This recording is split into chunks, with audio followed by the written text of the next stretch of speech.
Voilà, j'ai en ligne Monsieur Christophe Vandal. Bonjour Monsieur le maire. Bonjour. Bonjour, vous allez bien?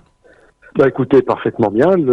La météo est clémente et c'était parfait pour cette fin de semaine pour une rentrée des classes un petit peu particulière. Voilà, donc justement, la rentrée des classes à Vendeuvre a bien eu lieu?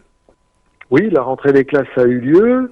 Les professeurs des écoles sont rentrés lundi et les enfants sont rentrés mardi, avec pour certains un petit peu d'inquiétude parce que c'était une vraie rentrée scolaire hein, dans des nouvelles conditions. Oui, Et un peu comme partout, en termes d'effectifs, on avait à peu près le quart des élèves. Hein, d'accord, c'est-à-dire ouais. on avait 22 élèves qui étaient présents mardi matin. D'accord. Donc, bon, c'est pas trop compliqué quand même justement avec ces conditions. Alors, pour nous, on avait fait un estimatif au niveau de nos locaux et de notre personnel. Alors, je parle personnel communal. On avait une capacité, si on voulait respecter à la lettre les normes sanitaires que nous avait dictées l'éducation nationale, on pouvait aller jusqu'à une trentaine d'enfants, aussi bien au niveau de l'école, des classes, des cours de récréation, enfin de l'ensemble des espaces et également de la cantine scolaire, puisque bien sûr on a rouvert également la cantine scolaire et la garderie et tout le périscolaire. D'accord. Tous les enfants qui ont repris l'école vont à la cantine. Alors pas tous, hein, certains rentraient chez eux le midi, mais Ouais. pour nous le service était disponible.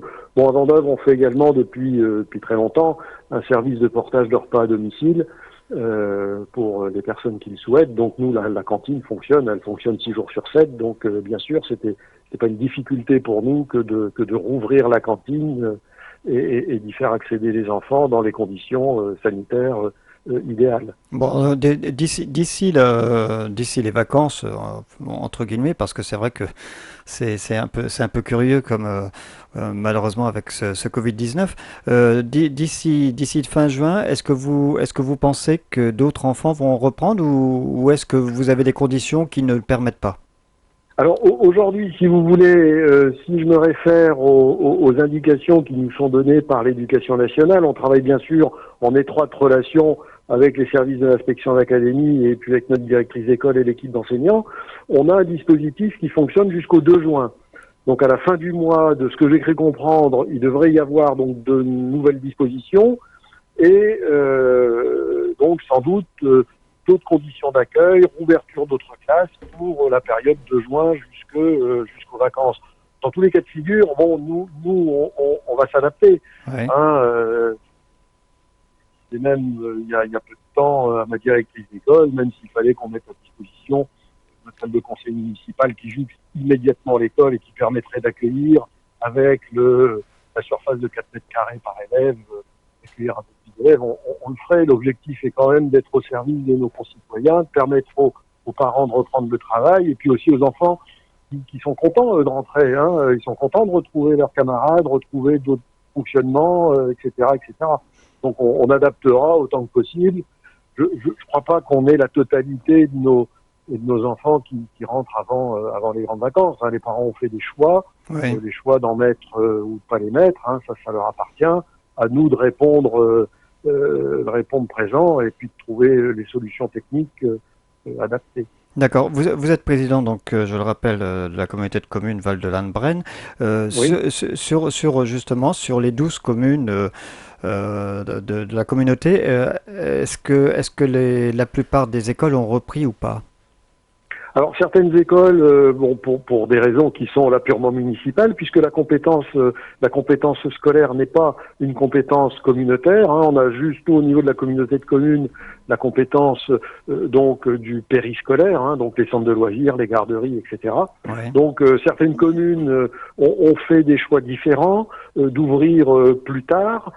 Certaines vont ouvrir à partir du 25 mai, d'autres un peu plus tard. Bon, chaque commune effectivement a fait l'inventaire de ses possibilités, de ses capacités pour accueillir les enfants dans les meilleures conditions.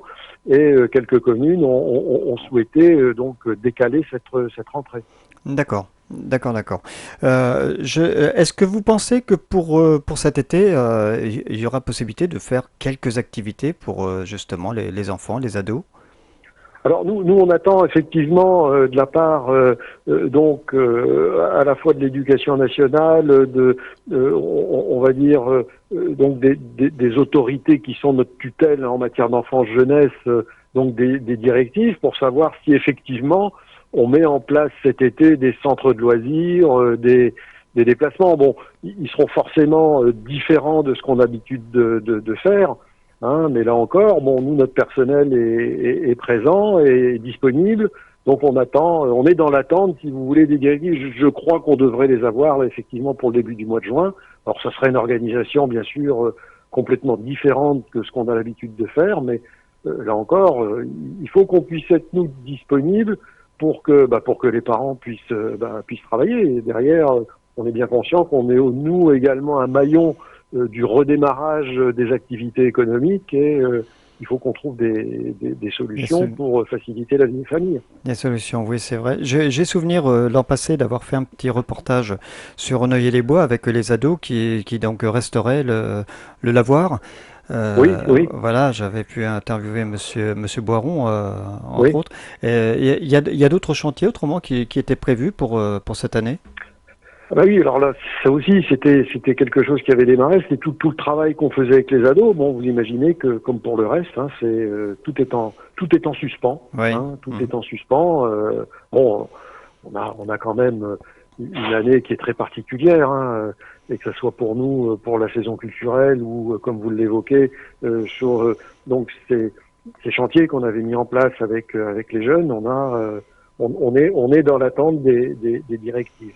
D'accord, d'accord, d'accord. Eh bien, écoutez, Monsieur Vandal, je vais pas vous retarder plus longtemps. C'est vrai que l'heure tourne. J'ai débordé moi sur mon heure, mais bon, c'est pas grave. On n'est pas sur une certaine radio qui forcément a des horaires à respecter. Oui, En tous les cas, merci d'avoir répondu et je vous en prie. j'espère pouvoir vous recevoir quand bah oui quand le temps nous le permettra que vous pouvoir vous recevoir ici même dans notre studio à Nierne. Ça serait voilà, on pourra ainsi parler un peu plus des activités de la communauté de communes et ces choses-là. Ça sera avec grand plaisir. Eh bien, écoutez, je vous remercie, je vous souhaite une bonne soirée et à très bientôt. Portez-vous bien. Bonne soirée à vous également. Au revoir. Bonne soirée. Au revoir, Monsieur Vandal. Voilà, c'était donc Monsieur Vandal, je le rappelle, maire de Vendeuvre et président communauté de communes Val-de-Laine-Brenne, que je remercie bien sûr d'avoir bien voulu répondre à mes questions sur NS Radio. Voilà, leur tourne.